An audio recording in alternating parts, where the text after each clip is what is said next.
Yes, my brother, thank you for such beautiful intro. You know, the way you introduce yourself, it gives me goosebumps when people of this moment are able to relate to who they are. Then I say, Ibuile Africa. Africa is back, and that our foundation, our roots, who we are, is what is going to propel us into the greatness. Yeah, and I would like us to all do that. You know, we belong somewhere. We have the foundations. We were confused by many practices that were not of our own.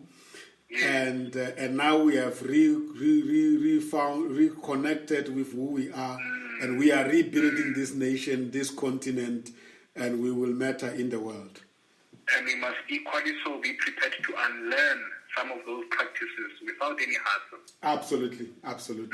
So now take us through your journey to education-wise, and to a point where you transition into post-matric. What did you study, and what subject in matric? What degree did you take? And what made you become more focused on your education? This one is a bit steep. You know, I'm saying this because, you know, everyone is always captured by the excitement of high school. Now, you get to high school, you are a young man.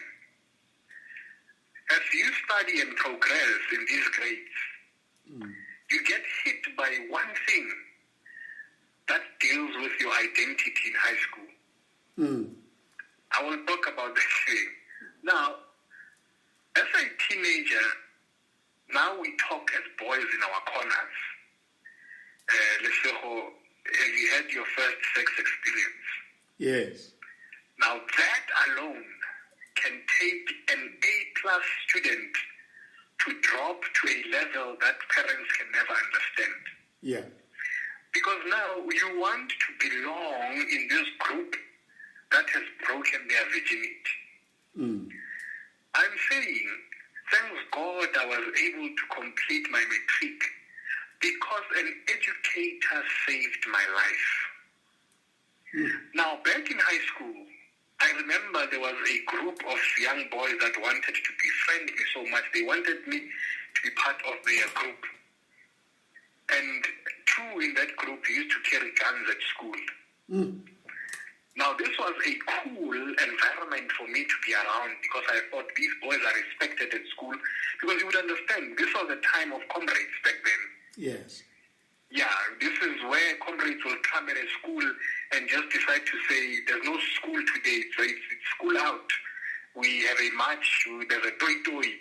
So these boys used to carry some pistols at school. Now I thought to myself, no, man. Because my parents were long passed on by then. They were late. May their soul rest in peace. I told myself, is this the type of life that I want for myself? I didn't want to experiment in high school about things that I was confused about. Because I asked myself, if I want to sleep with a young lady at that age, what was it for? And if I want to be respected so much at school by carrying guns and being with the wrong people, what is it for? Because I knew that back then it was not easy to get a bursary. That you should remember very well. In that time of the apartheid regime, before it ended purely, it was not easy for a black child to access a bursary. Now, I told myself that the least I can do is to work very hard in order for me to score a bursary. Now, during that phase, in grade 11, grade 12, it was very early when my parents passed on. It was still very early, I think a year after them passing on. Now, I was very much disturbed. My academic records were very poor. I dropped dismally. An educator came to me and said, Lesego, you have potential. Think of what you want to become as long as you can just crack this matric. Who is this good Samaritan? This name? I can never forget Mrs. Futa. I even wrote about her in my book. Mrs. Futa, that was my Southern Soweto educator. She kept on coming back to me and said, Lesego, you have potential. the least you can do is to crack your matric. Light will eventually shine on you someday. I was able to listen to Ms. Futa, and I joined extra classes in the afternoon. I was able to come early hours of the morning to join other groups that were learning in the morning. And, the long and short of it, I was able to crack my matric. I managed to pass.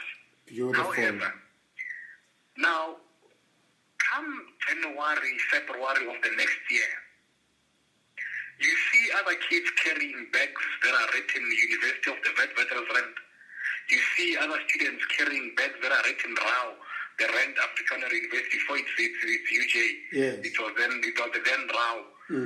Now I'm starting to become depressed. There's no money for me to go to tertiary.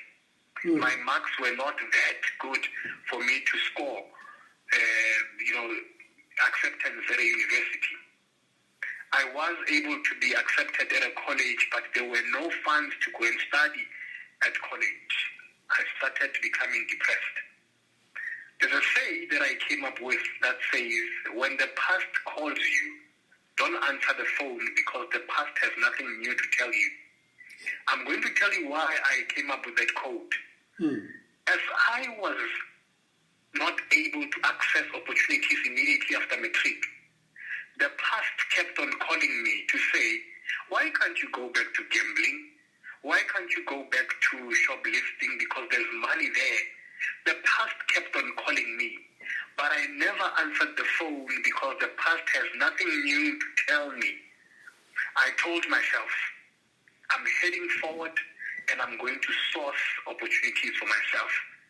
I started volunteering around the high schools in Diepkloof and other communities in Soweto. I started giving motivational talks immediately after high school because I never had funds to go and study at tertiary. I started volunteering my time. I spoke in primary schools, motivating in assemblies, motivating in primary schools and all these high schools around Diepkloof and other communities. Luckily, I was able to be spotted by a friend of mine and said, hey, there's a group of community volunteers in Dobsonville that are working for Love Life. Do you know the organization called Love Life? Yes. Yeah. It started as an HIV campaign organization. Yes. Now, I volunteered my services at Love Life as a peer educator. Now, part of the duties and responsibilities as a peer educator, we would go to clinics and do health talks. So we're trained by Love Life as peer educators, where we have to do health talks in the general section around the clinics. I was so much in love with that, educating people about health, educating people about healthy lifestyle, sexuality and other topics and things that you might think of. I tell you now, whilst busy with Love Life, I was then given an opportunity to become, remember, I did not have any qualification. I was given an opportunity to become a community liaison officer for a site that I used to volunteer at. And I found people already working there. But the manager then said, no. Your punctuality, how you present yourself, how you prepare when you come for the talks, I think you are our right candidate for a liaison officer for this site. Mr. Sam, the rest was history. As I was continuing my journey with Love Life and going up the ranks of becoming management, I was then spotted by MTN. MTN spotted me doing all this wonderful work with Love Life, and they gave me a scholarship to go and study broadcast management with Rhodes University. All expenses paid. Man. When I was studying at Rhodes University, I was not staying at rest, I was staying at a hotel. Wow. Because of the wonderful work that I started doing for the community, without getting paid anything, starting as a volunteer, MTN saw my work and I was able to be sponsored to go and study broadcast management through the wonderful work of Mr. Tafeng, the owner and the CEO of Soweto Community Television. Wow, beautiful stuff. Now, as I was busy working with Soweto TV and building myself and my career in the media space, I was then spotted again by Dr. Tamima Zwai. Dr. Tamima Zwai gave me a scholarship to go and study new venture creation with the Vets Business School. as I was progressing and keeping on working, I was able to be spotted by a colleague of mine from Dutch, and I was given a scholarship to go and study theatre methodologies with the West Drama School. So now everything that I've studied in this space, it's in the arts, communication, and the business sector. So I would say all my academic achievements, they were sponsored just by doing wonderful work for the community. The rest is history. Wow, this is a beautiful story. You know, let's take it back. Yeah. Because this is really the gist of the matter. So you are stuck after grade 12. Yo. And the parents are no more. Ish. Friends have left you and they are university students. You wake up in the morning, you try to think out solutions.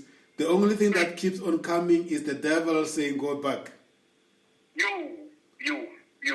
And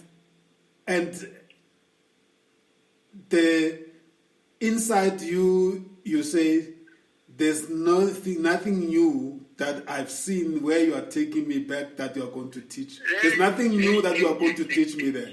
So you were on the you know when you were on the edge of a river. Do you believe in the power of the universe? That's God. That's God. It can only be God. He was taking over. And this say, even today, for me, it's very powerful. When the past calls you, don't answer the phone because the past has nothing new to tell you. No. Wow. When you sit and think what could have become of you, what feelings, what do you experience in your system? You know, I'll have to be honest. As I'm depositing all these things to you, the only thing that comes to mind is I could have been a jail junkie, in and out of different prison sentences. Because the things that I was doing in the past then, if I would have taken that call from the past, I think I could have been very close friends with prison. I think that one educator, that certain Mr. and Mrs. Futa, when he said to me, Lesego, you have potential. That's why in my business, we'll talk about it. That's why at Touch Motive Consulting, when we have sessions with educators, I always tell educators, be careful what it is that you deposit in the mind of a student, because you can make or break that student. My life was saved by an educator. That's why I speak very strong and fond of educators. Are you still in touch with Mrs. Futa? I'm still trying to search Mrs. Futa. She's resigned now. I am going to find her. I need that woman. I have a very big gift for her. I owe her that. I'm glad you are asking that question. That woman needs to be found. Wow. And you know, she saved you for us. Look at the work you are doing and look at the journey. But you see, here's the thing. People by nature are giving. It is only us by not responding that we don't get helped. Very true. And as you relate, all the people that play, Love Life is one organization. I don't know where it is right now. So many people talk of the role that Love Life played in their lives. Sure. And here's the thing that you are also mentioning that I always say to people, you will never go wrong by volunteering. People see you doing things when you volunteer and then they offer you more. Volunteerism is trapped with opportunities. That's where a lot of opportunities are trapped. Because even in my coaching sessions, I tell young people, if you are fitted with a bachelor's degree and you are telling me there's no work, jobs are there. Go and offer your service so that people can see the value in you. And most of the time when you volunteer your services, you find that you don't even volunteer for 3 months. months or for more than 4 months. Because the person that you'll be volunteering to, they'll be seeing value and they'll be embarrassed for a fact that with so much value, why are they not giving something in return? So I always coach and ask for young people to go and volunteer their services. But you'll hear most saying, I won't volunteer for free, I want something. Then it's no longer volunteering. Precisely that. It's no longer volunteering. If you're wanting employment, go and prove yourself and show and display your skills so that people can, and one of the nicest things about volunteerism is that you pass the interview line, or the queue rather. If you have volunteered for that organization and there's a vacant post, maybe they will just do these interviews for formalities, but they know that there's somebody that has honored us with their time. Why not give this person that has been with us this wonderful opportunity? I'm going to unpack this step by step because there is so much richness in your journey which you've almost summed up so nicely. Now, what is it about volunteerism that you have seen that so many people don't see and always confuse it with working and being paid not while you are not employed, because that's not volunteerism. That is just jobbing. So let's unpack volunteerism. What is it about volunteerism that people must understand and almost want to do it? We need to conscientize people by saying, when you volunteer, it's not a sign of weakness. Volunteerism is not a sign of weakness. It's feeling a sense of altruism, meaning you know in you that you have value. You want to go and display the value for people to tap into your skill and talent. Because remember, when you offer yourself for service, have you realized that everyone wants to use you? I'll make an example. When I was at Love Life volunteering my services, a manager will come in and say, I need 1, 2, 3 to be done. I will step in. As a volunteer, they say there are boxes that need to be collected in the car. I will step in. The manager will say, we are going out for a camp at so and so a place. We are short of one person that needs to do some admin on camp. I go in. So there's a vast knowledge that one gets to learn quicker than anybody else when you're a volunteer. Because it has nothing to do about your status. Because, when young people think that when you say to them volunteer, they think you are going to drop their status.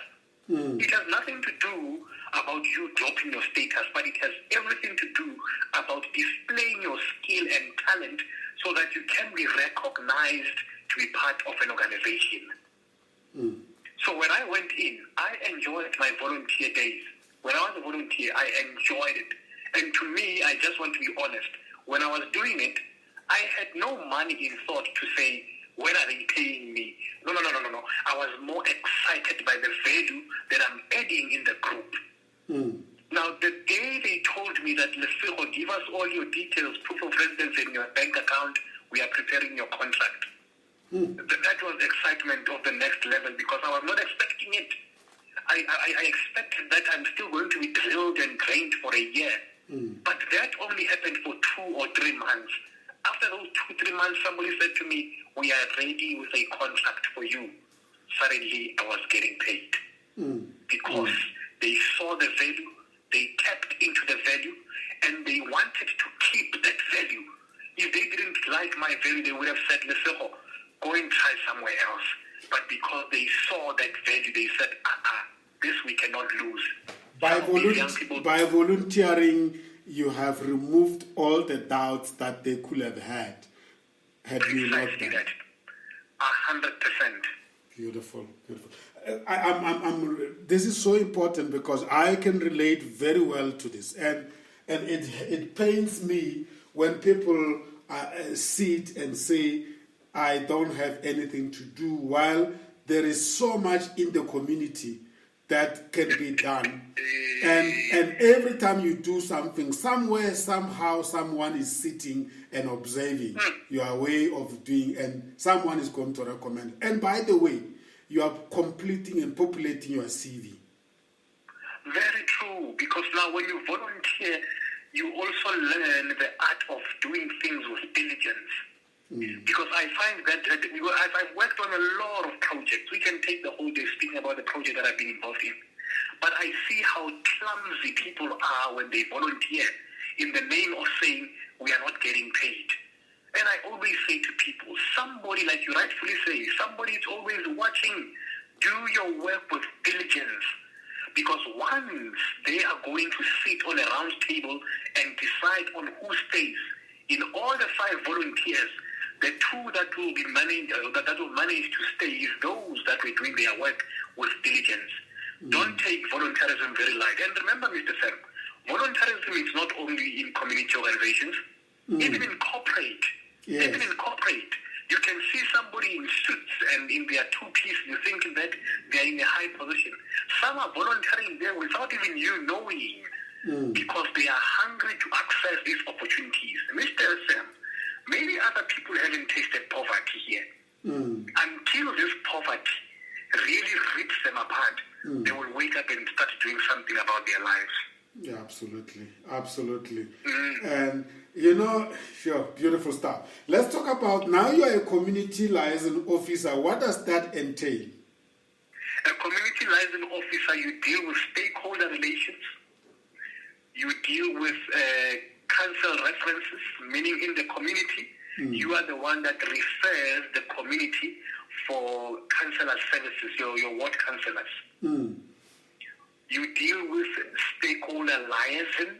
So my work would be, there is no school in the area that I'm serving that is not supposed to know who's the councillor, where is the police station, where is the metro department, where is the EMS services, where is the clinic, where is the education department, where are the patrol centers around the community. So you are taking all the community services and bringing them in one desk, so that when somebody comes in my office, they are able to access the rest of the information about the community that I'm serving. So I was a community liaison officer in Dobsonville. So if anything happens at the police station, they communicate with me because I have stakeholders there. So the station commander will say, Lesego, on Friday we have a conference. Can you please inform all the schools around you? I will inform schools, I will inform clinics, I will inform churches, I will inform all the community stakeholders around me, so that all the community events can have a well attendance of the issues that are disturbing the community. If the clinic is experiencing a shortage of medication and whatnot, I communicate that immediately with the stakeholders. So Love Live was positioned in clinics as a stakeholder to manage all the services around the community and to make sure that the community is in synchrony and it lives in harmony. So the community stakeholder manager or the community liaison officer was to make sure that stakeholders around the area that you serve, they know each other and they know the programs that are running for the community. Is this model that you have created, is it now generic? Is it existing? Is it being maintained? Do you still have such in communities? We're at Love Life. Even if it's not Love Life, because I assume that you access the local municipalities, and this must have been seen as something necessary in local municipalities, or not? I think in Dobsonville we were able to run with it very well. So when I left Love Life and started my organization as well, just as a way to give back, I was able to initiate what we call Dobsonville of Good Hope. So Dobsonville of Good Hope is all the development structures around Dobsonville. Now, if you say you are an NPO director in the community of Dobsonville, you need to be under the umbrella called Dobsonville of Good Hope. That's where we communicate everything in that formation or forum. Now, if we have Dobsonville Mall, the center manager for the mall is in that group. The police station commander is in that group. The clinic matron is in that group. All the headmasters of the schools, they are in that group. The church leaders, they are in that group. The taxi association, they are in that group. The ward councillor, they are in that group. all the association or the stakeholders that are influencing community, we are all in this group. So information is able to flow very quickly, and we are able to fight all the social ills in the community. You agree with me that this is something that is absolutely necessary, with or without love life? Very true, very true. Hence, I was able to even adopt it going forward. You are very true. Because every village, every township, every suburb needs to have that, because we have lost this. I mean, I live in a suburb for more than 20 years now. And other than political initiatives, where when it's time for elections or when the local municipality wants to address people, other than that, there's basically nothing. And we live life of disconnection. Even in the complex where I live, I won't be able to give you the names of the 5 people off my head.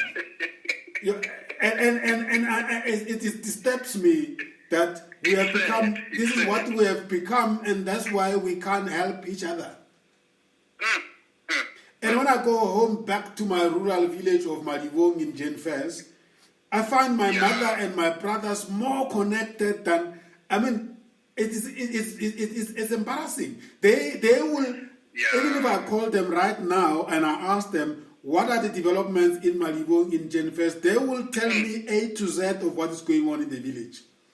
And yet they don't have infrastructure, they don't have facilities, they don't have this intelligence that you and I have.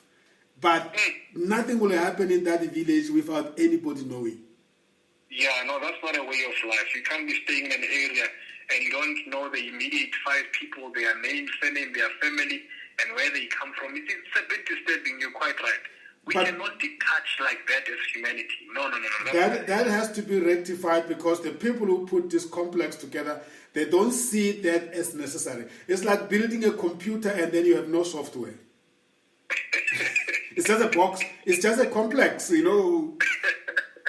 We know, actually we know the cars and the people. You see this car, this car is parking here every day. But you don't even know the owner of the car. You know? Now your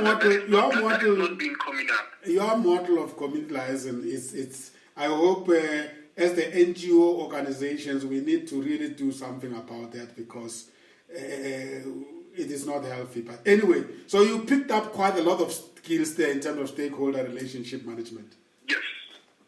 Wow, look at that. And this was even long before even you went to roads. Very true. This is expensive knowledge that I got to learn for free. You know, and anyone, I mean, if you look at how much this costs to learn at an institute, people are paying thousands of rands to learn such knowledge that I learned from the professionals that I worked with at Love Life. It's very expensive. But this type of knowledge, it assisted me and led me to now establishing my own enterprise. Beautiful, which we will come to. Beautiful. Let's take another break. I think I'm not going to rush you, because you have so much to unpack, and I think we're going to take our time. When we come back, I want us then to talk about the encounter with the MTN that made you achieve your desire of being like those kids who carrying bags with University of Johannesburg, West University. So you got to carry Rhodes University bag as well. Yes. We'll be back. That.